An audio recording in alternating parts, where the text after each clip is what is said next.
Hey, I'm Jonathan Leonardo, and I want to tell you how I used to believe that God was going to do something, but now I actually know He has done something, and it's awesome. This is Internet Church. Bam! Ow! It's the best.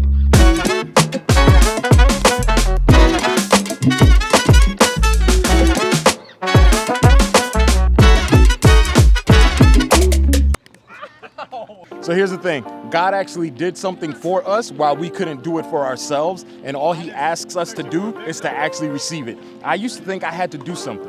I was hoping for transformation, but I knew I had to put my part, do my little bit. Little did I know that what I needed to do was just receive what was already done. And when I went and revisited stories like Cain and Abel, all of a sudden I saw that even in that story, He had already provided, even before someone knew they needed provision. Let's hear that story again. It might not be the way you remember it, but it'll be a good time. Ben, do me a favor. Can you recount the story of Cain and Abel for me?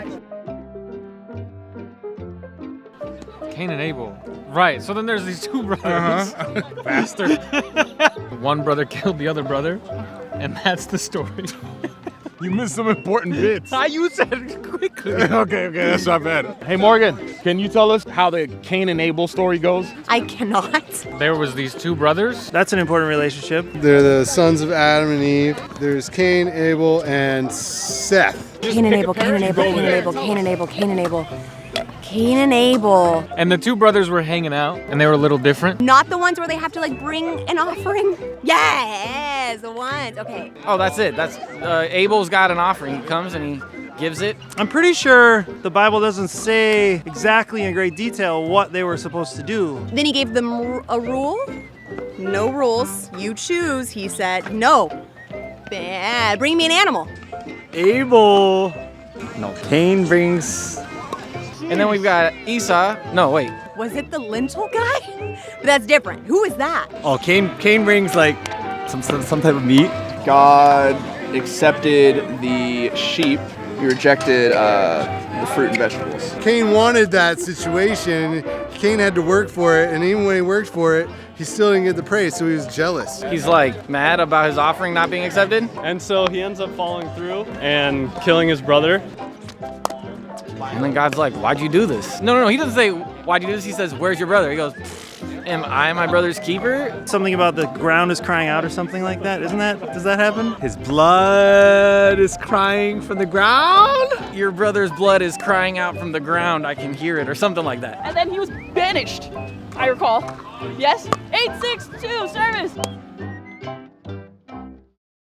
All right, so you have Cain and Abel, two brothers, and they bring an offering to a doorway. Matter of fact, we have a doorway right here, and we got these two bikes. One, you have my cool looking bike, and then you have, Justin's. Now, Cain and Abel, they bring their offerings, and as they bring their offerings, only one of them is accepted, right?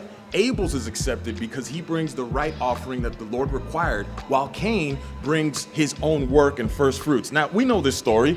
We know that as this one is rejected and this one is accepted, Cain is all mopey about it. And then the text tells us that God actually responds to Cain and says, hey, listen, man, if you do well, won't you be accepted? Sin is crouching at the door and its desire is for you. Now, we've always understood that somehow, between the distance of the right offering and the wrong one, sin is waiting to come get you. And if we don't actually offer the right thing, sin is going to pounce. Okay, cool. But what if I told you there's another way to see this and read this that removes fear of sin pouncing, and it actually presents Jesus as provision? All right, so come take a look at that alternate reading of the passage that I was mentioning. Check it out.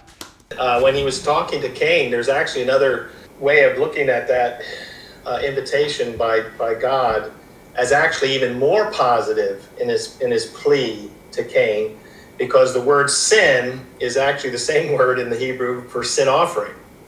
Like Jesus was made sin for us, but he was also made a sin offering for us. The sin offering, of course, was supposed to be the same as Abel's, was the lamb. And the lamb's always laid outside the door. and so the word sin is feminine. And so his desires for you doesn't fit with the lamb outside the door. His desire would be Abel. Abel's desires for you, Cain. Go ask him, he'll give you one. That makes it sound much more of a earnest plea of God that, hey, you could bring a proper sacrifice. It's just right outside the door. All right, so here's the takeaway. If we read the story in the old way, where sin is crouching at the door ready to pounce, then yeah, sure, there's a place where we read it that we gotta be careful, make sure sin doesn't get us, because if we're not being vigilant, it's gonna and it's gonna pounce on us, right? And yeah, okay, cool. But if we actually appreciate that the text highlights that provision is already there for Cain even before he kills his brother, then we see something about the goodness of God providing for us even before we knew that we needed it. Like, think about this. Cain actually ends up killing his brother after God highlights for him that there is a sin offering at the door that can include him. But Cain is unwilling to receive it because he, as firstborn, doesn't want to ask Abel, who's the second in command. But his pride is keeping him from receiving that which is already provided. And God is like, dude, it's all right. That sin offering, it's for you. Abel will give it to you and you'll still rule over him because you're the firstborn. Don't let your pride keep you from receiving. So my brothers and sisters, let's not be like Cain. Look at what 1 John says. 1 John 3:12 tells us, we should not be like Cain, who was of the evil one and murdered his brother. And why did he murder him? Because his own deeds were evil and his brothers were righteous. That evil deed was the pride that resisted the provision that came by way of his little brother. So he wouldn't receive, but that's not us. We've received something that our brother has offered. And our brother, Jesus Christ, has offered something that speaks such a good word over our lives, and it was a provision that was there even before we knew it. Look at how Hebrews 12 actually highlights this. I'll start somewhere in verse 23, right? And to the assembly of the firstborn who are enrolled in heaven, and to God, the judge of all, and to the spirits of the righteous made perfect. That's you and me.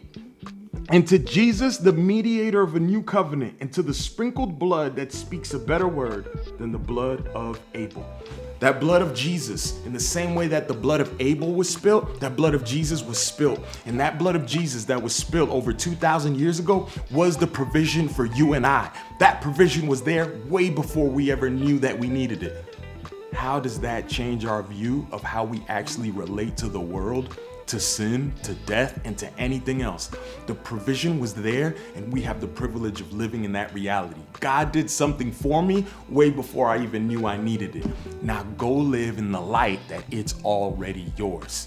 So the question that actually inspired today's message, and the question we want you guys to discuss in small groups, is the question of will he or has he? That's, will Jesus forgive you or has he already forgiven you? And how does each of these paradigms change the way that you live today? You know the kitchen's off limits unless the ball goes there first. Dude, I literally saw you overhand serving earlier like a dummy. You think I would overhand serve? I obviously know it's underhand only. Yeah, maybe if you stink at pickleball. No, I wasn't. Oh yeah, it's all love and pickleball. It's the best. Yeah.